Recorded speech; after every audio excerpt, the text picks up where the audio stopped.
Gingon po si Ma'am Hanilit sa una, hilak-hilak siya nga. Salamat sa inyong presensya nga naa mo, nagbantay mo. Unya karon gikalit lang mig papahawa. Oo, si Ma'am Hanilit mismo nagingon. Breaking news, kakapasok lang na balita. Bahay ni dating Pangulong Rodrigo Roa Duterte sa Doña Luisa, Davao City, binebenta na. Tama po ang inyong narinig mga kababayan. Isang malungkot na balita, ibinebenta na nga ang bahay ni dating Pangulong Duterte. Ayon sa post ng DZRH News na may blue badge, residential house ni dating Pangulong Rodrigo Duterte sa Davao, ibinebenta na. Pagbibenta, kinumpirma mismo sa DZRH ng kanyang may bahay na si Hanilet Avancenia. Saad pa ni Ma'am Hanilet, masakit sa dibdib ko every time I go inside. Ako na lang ang pumapasok dyan. May 4 na katulong pero walang amo. We abandoned it after what happened.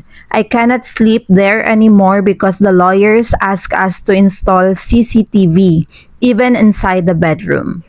Dito nga sa video na ito, makikita na pinagbabaklas na ang mga tent at nililigpit na ang mga ibang kagamitan para sa mga volunteer at mga bumibisitang tagasugid na supporter ni Pangulong Rodrigo Roa Duterte na galing pa sa iba't ibang bahagi ng bansa.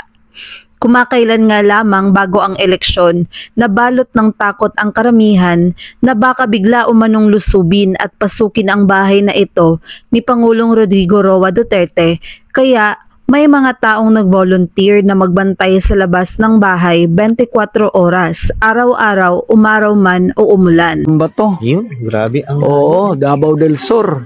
Diba? Ni Anhe Medire, buwis buhay para kay Tatay Digong. Unya, gumikan po adto kay nag-ingon po si Ma'am Hanilit sa una, hilak-hilak siya nga. Salamat sa inyong presensya nga naa mo, nagbantay mo. Unya karon gikalit lang mig papahawa. Oo. Ayon kay Tatay, taga-Talon Bato, Davao del Sur pa raw sila at pumunta lang ng Davao. Buwis buhay para kay Tatay Digong. Mula nun, kasi nagsabi si Ma'am Hanilet dati, umiiyak pa siya at nagpapasalamat sa aming presensya na andito kami, nagbabantay. Tapos ngayon, bigla kaming pinapaalis. Si Ma'am Hanilit mismo nagingon. Unya, ang usa ka tent unta diri pabilin pa kay... para lang silungan unta na to, no? Silungan. Kay para ugman lang tamang lakaw. Ugman naman ron. Kami sa buntag kay wa na masakyan. Sa may sakyan na mo, unsa? Way masakyan. Si Ma'am Hanilet mismo nagsabi. Tapos, ang isang tent, sana dito ipapaiwan muna. Sana para may masilungan kami dito at kinabukasan na umalis. Kasi alas 12 na rin ng umaga. Wala na kami masasakyan pa uwi. Manang naalang may diri karon. Tapos ipatawagan patag pulis kay ipadako. Kung di daw mi mohawa, ipapulis pag yun mi. So, Amo kung sige problema namo, nga volunteer man lang mi para kay Tatay Digong. Kaya andito lang kami ngayon. Tapos pinatawagan pa kami ng pulis kasi kung di daw kami aalis ay ipapapulis pa kami. Ewan ko kung ano ang problema sa amin na volunteer lang naman kami para kay Tatay Digong. Naghahanap lang naman kami ng hustisya para kay Tatay Digong. Nangita man lang mi hustisya para kay Tatay yun. Ingon sila, dili kinasing-kasing ang ato ang pagsuporta kang tatay kay gitanggal ang tarp. Sa ilahang gihimo, kinasing-kasing ba ang ilahang gihimo sa ato Dili man kinasing-kasing. Ayon naman dito sa babaeng nakadilaw na isa ring volunteer, kini-question nila kung taos-puso ba raw ang aming pagsuporta kay tatay. Balik na question naman ni ating nakadilaw sa ginagawa nila ngayon. Taos-puso din ba ang ginawa nila sa ating mga volunteers? Para sa kanya, hindi din umano ito taos-puso. Urada-urada, unsa man ta mga squatter dire? Kailangan anaon atong pagsulod din nilaban ta para kay Tatay Digong. Tapos pagpaiksit. Ura-urada kaming pinapaalis. Ano ba kami dito, squatter? Para ganyan ang trato nila sa amin. Sa pagpasok namin dito, lumaban kami para kay Tatay Digong. Tapos pagpa-exit. Isa pa, gihangyo ta. Gigunitan pa nako ang liter ni Ma'am Hanilet. nga dili mi pabyaon dinhi. Aside ana, napay mga video nga nangakuan dinhi. Napay mga video nga previous nga naghangyo og nagpasalamat si Ma'am Hanilet niya karon ingon ana ang nahitabo. Pinakalit niya tapos nanay itong ang gabi eh. Grabe. Isa pa, pinakiusapan kami at hinawakan ko pa ang letter ni Ma'am Hanilet na sana wag namin iwanan dito. Aside pa dyan, meron pang mga video na nakuhanan dito.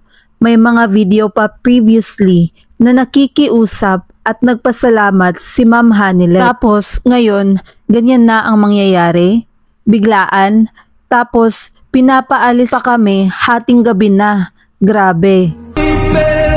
Ba to? Yun, grabe ang... Oo, Davao del Sur. Oh, di Ni ba? Anhe Medire, buwis buhay para kay Tatay Digong. Unya, gumikan po adto kay nag-ingon po si Ma'am Hanilet sa una, hilak-hilak siya nga. Salamat sa inyong presensya nga naa mo, nagbantay mo. Oo. Unya karon gikalit lang mig papahawa.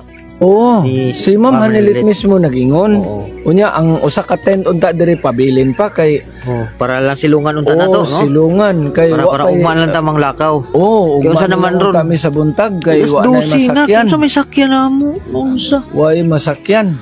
Manang naalang may diri karon. Tapos ipatawagan patag pulis kay ipadako. O kung di daw mi mo hawa, ipapulis pag yun mi. So, Amo mga kung sige nagkuhan og problema namo, service, no? nga volunteer man lang mi para kay Tatay Digong. Nangita man lang mi og hustisya para kay Tatay. Yun. Ingon sila dili kinasing-kasing ang ato ang pagsuporta kang tatay kay gitanggal ang tarp. Oo. Sa ilahang gihimo, kinasing-kasing ba ang ilahang gihimo sa ato Dili man kinasing-kasing. Urada-urada unsa man ta mga squatter dire?